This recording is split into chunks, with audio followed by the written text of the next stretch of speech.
एक तो वेव को हमने कहा है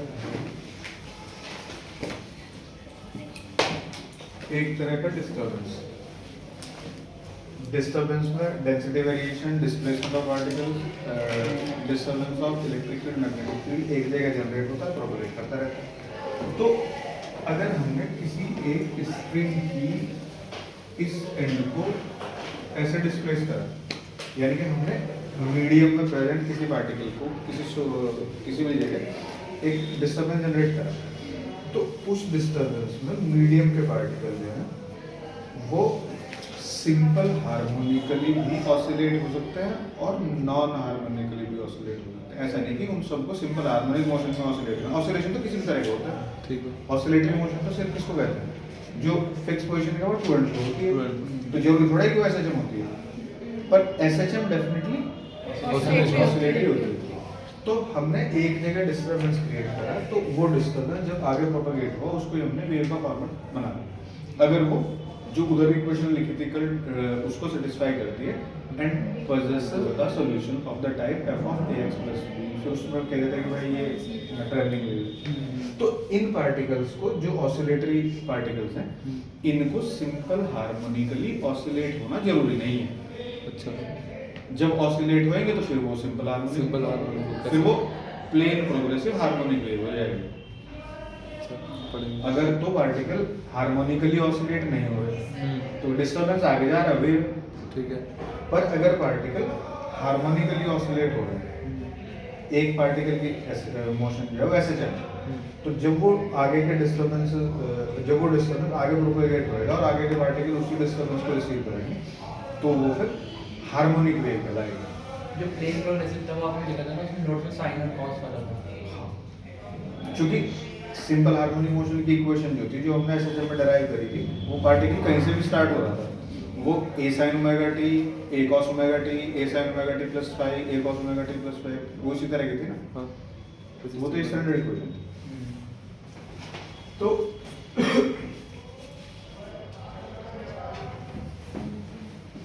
अगर तो कोई एक फंक्शन है x और t का, ये जो डिफरेंशियल इक्वेशन लिखी थी, अगर ये उसको सेटिस्फाई करता है and possesses a solution of the type ax plus minus bt, तो ये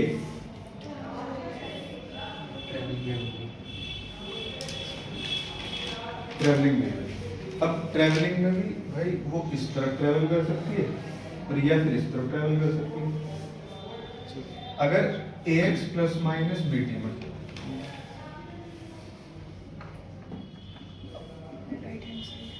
x और t के बीच में नेगेटिव साइन है तो वो along positive x axis travel करती है, और अगर x और t के बीच में पॉजिटिव साइन है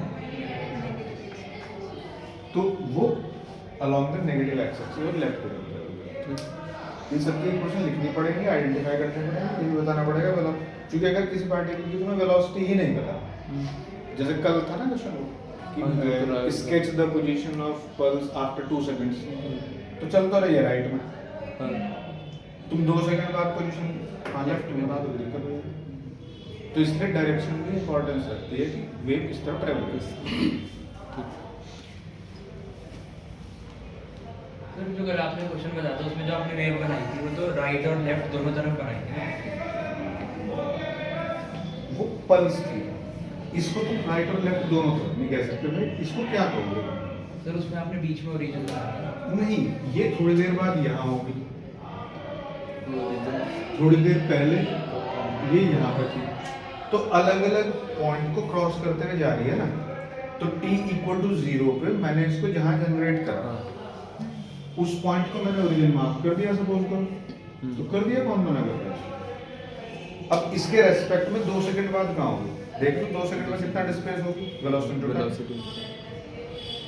अब जैसे ये तुमने कहा कि कोई एक वेव है जो फंक्शन x और t है, वो एक वेव को रिप्रेजेंट करता है, फिर अगर वो function f of ax plus minus bt की फॉर्म में, तो वो क्या है, ट्रैवलिंग वेव।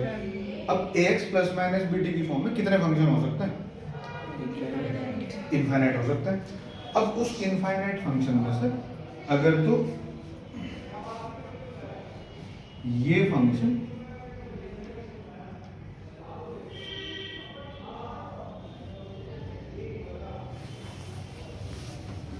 साइन और कॉस की फॉर्म में है, तो ये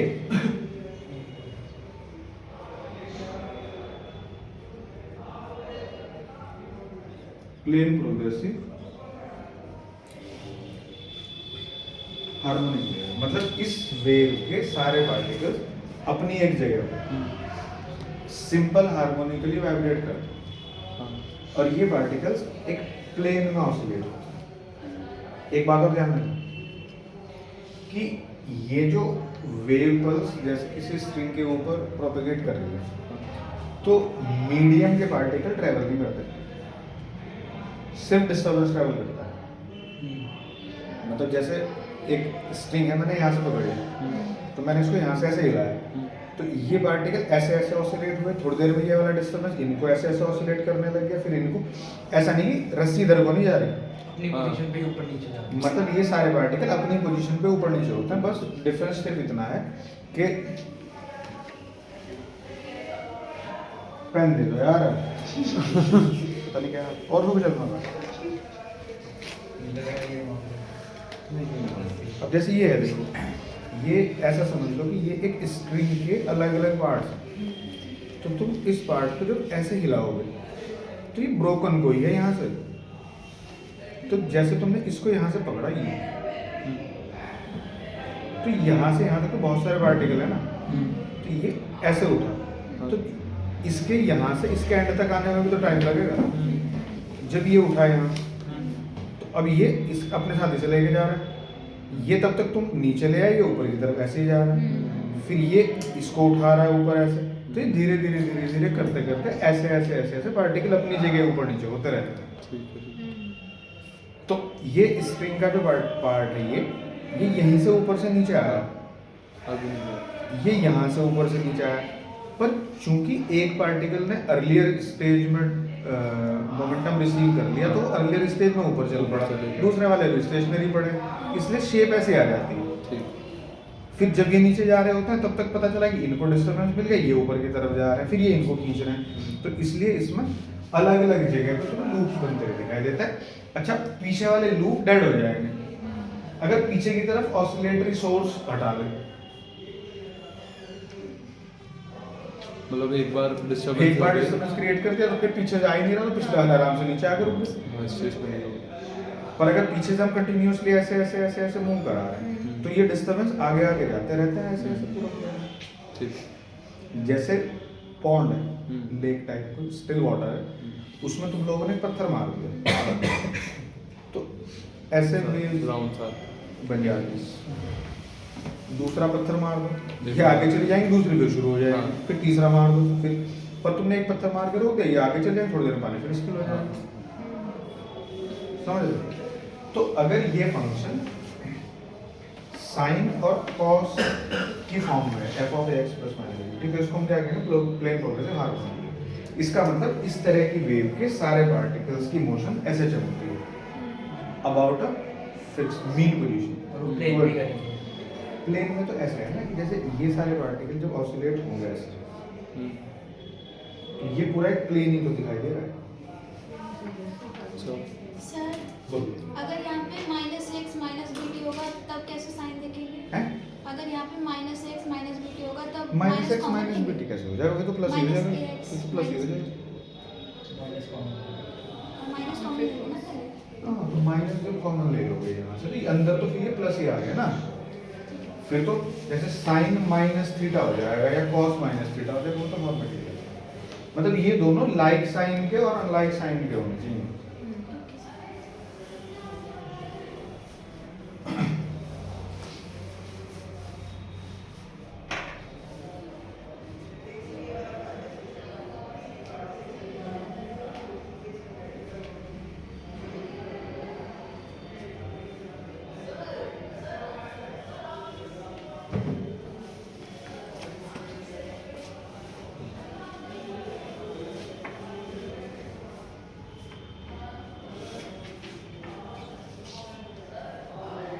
सर थोड़ा नीचे लिखिए।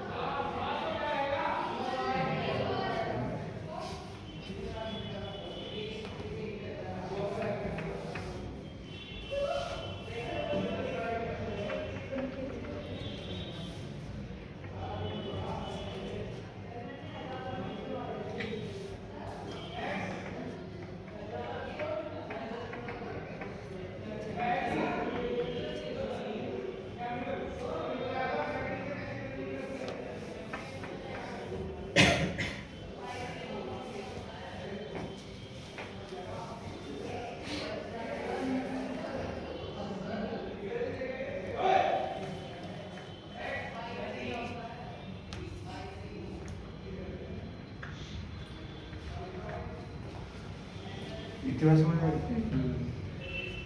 एक फंक्शन जो स्पेस टाइम डिपेंडेंट होना चाहिए, एक सर्टेन डिफरेंशियल इक्वेशन को सेटिस्फाई करना चाहिए, फिर उसको इस तरह का सॉल्यूशन सजेस्ट करना चाहिए, फिर इसमें भी ये वाली कैटेगरी साइन और कॉस वाली। स्टेप बाय स्टेप पहुंचेगा। तब फिर इसमें से जो ये वाली टर्म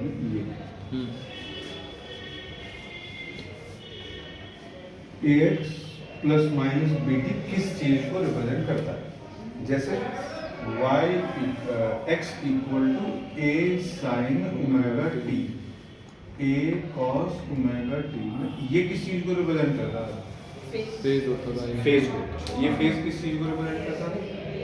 एक तो उसकी कहाँ से motion displacement of particle and direction of motion, ये दोनों को बता रहा होता है। तो यहाँ पे अगर तुम देखोगे तो ये भी फेज है, अलग अलग टाइम पे ये वाला पार्टिकल कहाँ है।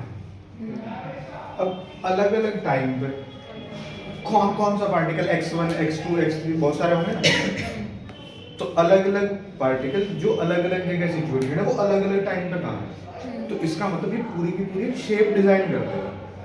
अच्छा, क्योंकि एक पर्टिकुलर टर्म के बाद तो ये 2 पाई के बाद तो रिपीट होने लगेगा ना, इसका मतलब जब फेज की वैल्यू 2 पाई का मल्टीपल होगी तो वैसी शेप रीअपियर हो जाएगी। तो विद इन द 2 पाई वो सारे पार्टिकल्स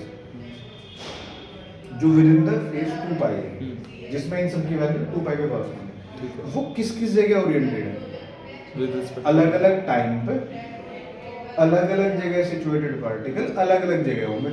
हाँ, अगर एक ही जगह होते तो फिर तुम्हें वेव कैसे दिखाई देती? ऐसी सीधी ऐसी सीधी ऐसी सीधी। ये ऐसी इसीलिए तो है कि अलग अलग जगह सिचुएटेड पार्टिकल, देखो यहाँ से यहाँ पे सिचुएटेड पार्टिकल तो अभी यहाँ पे है, और यहाँ से इतनी दूर सिचुएटेड पार्टिकल अभी यहाँ पे है, और यहाँ से इतनी दूर सिचुएटेड पार्टिकल अभी यहाँ पे है। तो इन सब की पोजीशन अलग अलग है और डायरेक्शन ऑफ मोशन भी अलग अलग है, कुछ ऊपर जा रहा है कुछ नीचे जा रहा है। ठीक है। अगर तुम्हारे में वैसे ही इन जनरल पूछते करें तो कैलकुलेट करेंगे अलग आगे। सपोज करो ये एक वेव है, इसमें एक पार्टिकल है P, इसमें एक पार्टिकल है Q।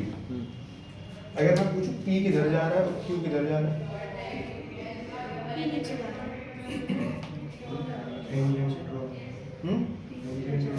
किस पर? फिर मतलब आप किस तरफ डिस्प्लेसमेंट कह रहे हो, ऊपर की तरफ है? मैं वही पूछ रहा हूँ कि ये जो P है इस वेव को देख के ये वेव मान लो इधर जा रही है,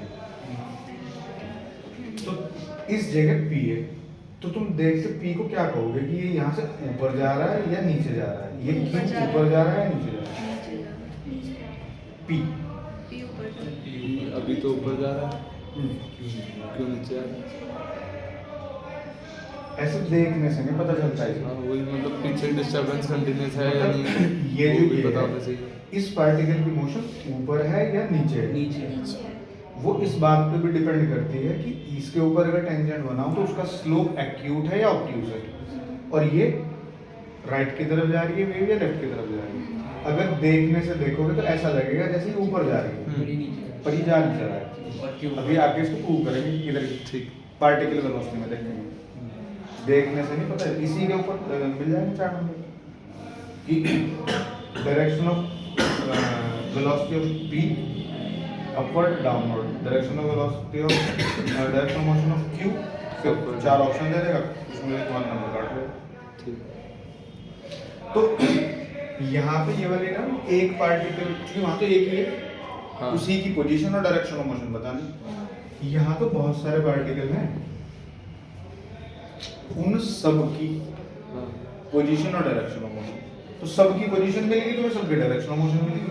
जब 2 पाई के बाद ये रिपीट हो गया पूरी टर्म, तो फिर सबकी मिलेगी दोबारा से। तो basically plane progressive harmonic wave के अंदर जो ax प्लस माइनस bt है, ये किस चीज को डिनोट कर रहा है? Phase of the wave. Phase of the wave, और फेज ऑफ द वेव किस चीज को बता रही है?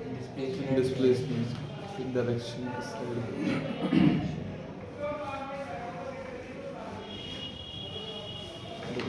और भाई ये एक्चुअली में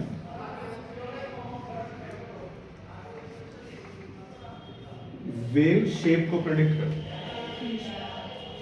हाँ, कहाँ कहाँ वर्टिकल होगा उसके अकॉर्डिंग वेव की शेप आ जाएगी। अब बहुत ध्यान से सुनो,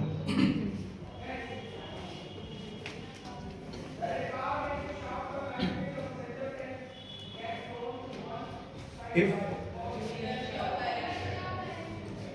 for a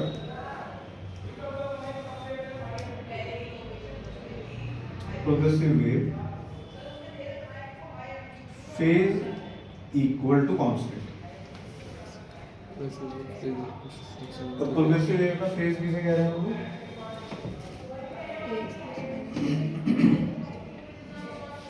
इसका मतलब ये टर्म हमेशा कांस्टेंट रहती है। कांस्टेंट का मतलब समझ रहे हो?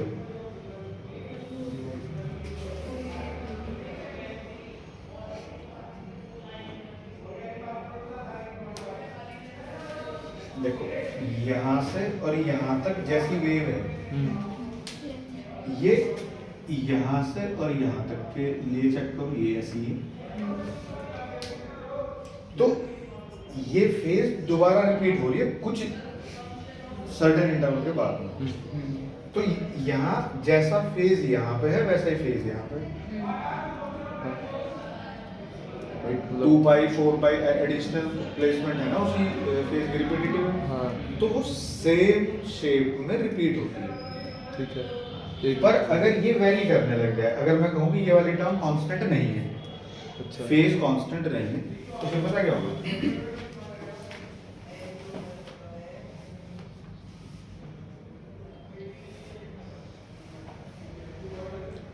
ऐसा हो सकता है। अच्छा शेप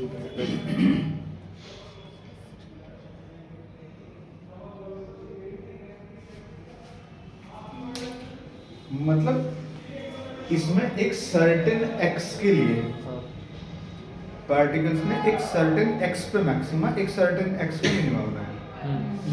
फिर दूसरी बार भी उतने ही एक्स में उतनी दूर मैक्सिमा, उतनी दूर मिनिमा होना है। ठीक है। अब यहाँ क्या होगा कि पहली बार तो एक सर्टेन रीजन में मैक्सिमम मिनिमा बन रहे थे, अगली बार उससे कम रीजन में बने, छोटे बन गए, पहले बन गए। तो वो x1, x2, x3 equally repetitive नहीं है, तो शेप डिस्टॉर्शन आ जाएगा। तो अगर किसी वेव का फेज कांस्टेंट है तो इसका मतलब उसकी shape constant, phase constant, phase constant है तो इसका मतलब उसकी शेप शेप constant। कांस्टेंट। ठीक। अगर फेज कांस्टेंट नहीं है तो उसकी शेप में फिर तुम्हें अल्टरेशन देखने को मिलेगा। समझ आ गई पूरा? अब इसका यहाँ थोड़ा सा एडवांटेज उठाओ।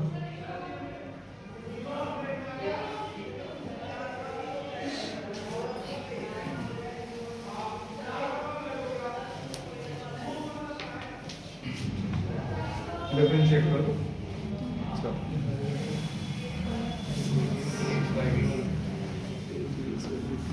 Plus minus 0 with respect to t। हाँ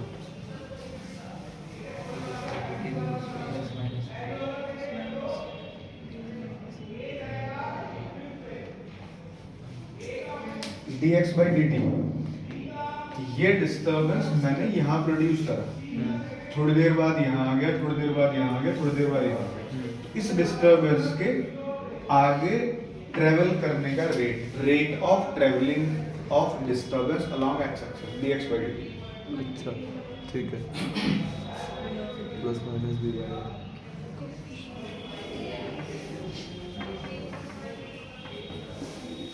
वेव वेलोसिटी ठीक है। और rate of propagation of disturbance. Wave velocity अलग होती है, पार्टिकल वेलोसिटी अलग होती है। हाँ क्योंकि डिस्टर्बेंस एक्स एक्सिस पे ऐसे ऐसे चल रहा है, ठीक है। पार्टिकल अपनी जगह पे ऐसे ऐसे चल रहे हैं। हम्म, तो पार्टिकल की वेलोसिटी अगर देखोगे तो dy by D T Y axis का लॉन्ग वाई एक्सिस पे है। ये डिस्टर्बेंस इधर इधर इधर आ रहा है। ये D Dx x by axis का dt. लॉन्ग। सर डिस्टर्बेंस जो इसका होगा वेव का, वही तो उससे ही तो डिपेंड होगा कि पार्टिकल का क्या होगा, रेट ऑफ चेंज ऑफ समझा ना क्या कह मतलब जो वेलोसिटी इसकी है, अगर इसकी डिस्टर्बेंस की वेलोसिटी ज़्यादा होगी तो पार्टिकल की वेलोसिटी तो ज़्यादा होनी चाहिए प्रोपगेट करने की। अगर देखो देखो सुनो, मैं ऐसे चल रहा भाई, ऐसे ऐसे ही। तो मेरी जो इधर की तरफ वेलोसिटी, मेरे हाथों से क्या लेना उसका? मतलब एक फास्ट वेव के लिए पार्टिकल्स तो वो भी नहीं, पार्टिकल तो ऊपर नीचे हो रहे हैं, तो ऊपर नीचे स्लो हो रहे हैं, आगे ज्यादा चल रहे हैं। एक ही वेलोसिटी, एक ही वेव दो अलग अलग मीडियम में अलग अलग वेलोसिटी पजेस करेगी। तो इसका मतलब इधर स्लो चल सकते हैं, उसी मीडियम में से फास्ट चल सकते हैं, एम्पलीट्यूड से हो सकता है।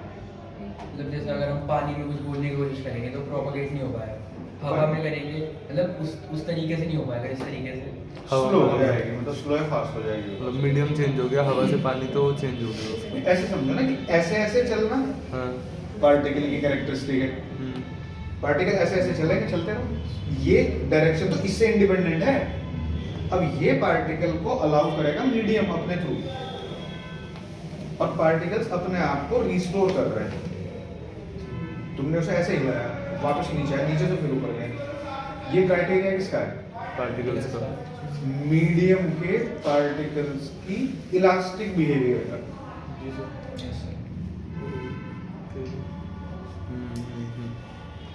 More elastic is the medium, more is the restoration tendency. अब एक पार्टिकल ये है, एक पार्टिकल ये है, एक ये है। इधर से डिस्टर्बेंस आया, इसने इसको हिट कर दिया, इसने इसको हिट कर दिया, इसने इसको हिट कर दिया, तो फटाफट ये यहाँ पहुंच गया डिस्टर्बेंस। अब यहाँ से यहाँ पार्टिकल ही नहीं है, एक पार्टिकल वहाँ है, इसको मुझे नहीं लाया, आप गया ढूंढ रहा किसको मारो जाके टक्कर। हाँ तो मीडियम के जो पार्टिकल्स हैं वो कितने पास पास हैं, कितने दूर दूर हैं, ये भी प्रोपेगेशन स्पीड को काउंटर करता है। ओ ठीक है ठीक है ठीक और ये होती है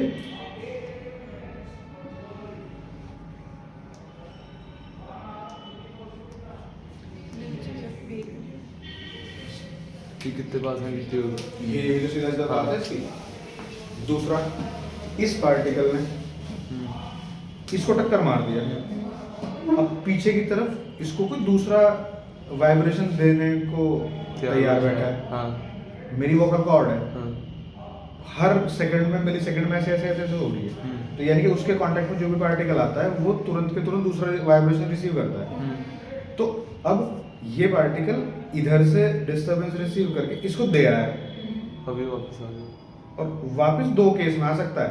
अच्छा वापस यूं चला गया हाँ और ऐसे इसने इसको टक्कर मारी है, हाँ ऐसे वापस जा रहा है धीरे धीरे धीरे, अच्छा फिर उधर धीरे धीरे धीरे धीरे आ रहा है। तो वो किस चीज को अफेक्ट कर रहा है? सब चीजें वेव वेलोसिटी को तो अफेक्ट कर रही है। नहीं, तेज कब आएगा और धीरे कब आएगा? जब इलास्टिक मीडियम ज्यादा होगा तो पार्टिकल की रिस्टोरेशन टेंडेंसी ज्यादा होगी, जल्दी आ जाएगा। पार्टिकल इलास्टिक मीडियम को पजेस, इलास्टिसिटी कम है, प्लास्टिक मीडियम है, हाँ। तो ऐसे टक्कर तो मारता है, वापस ही नहीं जा रहा। अच्छा तो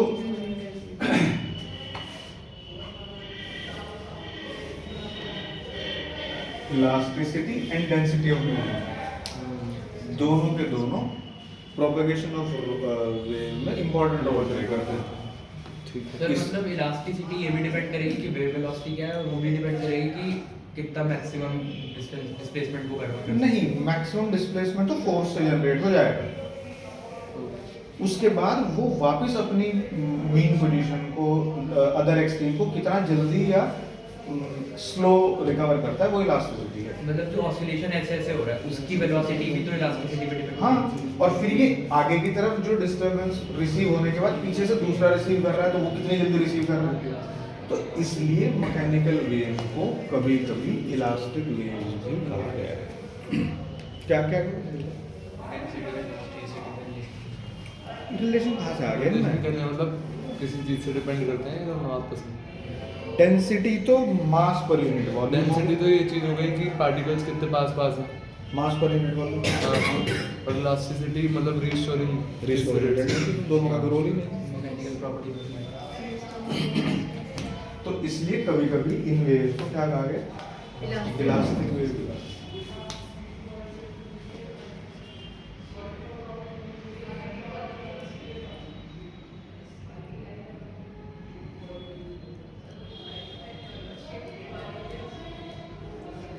ये देखो, अगर यहाँ माइनस साइन होता तो उधर जाके ये तो वेलोसिटी प्लस आती, तो इसका मतलब वेव किस तरफ ट्रैवल कर रही होती? ये पॉजिटिव आती है। और अगर यहाँ पॉजिटिव साइन होता तो ये उधर जाके फिर नेगेटिव हो जाता, तो वेव वेलोसिटी फिर नेगेटिव आती, वेव इधर ट्रैवल करती है। ये क्या है? Coefficient of T. ये क्या है? कोएफिशिएंट ऑफ एक्स कल लिखाया था। हाँ, coefficient of- ratio of coefficient of T और ratio of coefficient of X. ठीक है। Yes sir.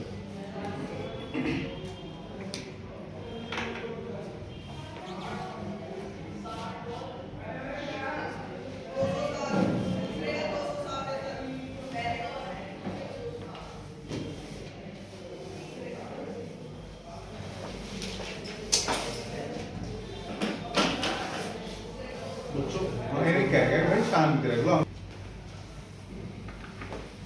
क्या कह रहे हैं? एक सर्कल है, तो तुम्हारे भाई ने पूछा तुम्हारे से कि इसका एरिया कितना है, तो तुमने कह दिया कि भाई पाई इंटू 1 स्क्वायर होगा। इसके बाद उनके बाद आगे भी कर दिया। फिर उसने दूसरा सर्कल बना दिया, इसका क्या होगा तुमने कह दिया। फिर तीसरा बना दिया भाई, तुमने कह दिया। अब तुम्हें उसमें काफी परेशान कर दिया, दुखी कर दिया तुम्हें। तुमने सोचा ये तो पागल ही बनाते जा रहा था। तुमने उसे कहा कि भाई तो एक काम कर, एक आर रेडियस का सर्कल बना ले और उसका एरिया लिख ले पाई आर स्क्वायर। और अब तेरे दिमाग में जो रेडियस आती है यहाँ डालता है और एरिया निकालता है मेरा दिमाग में। ठीक है। अब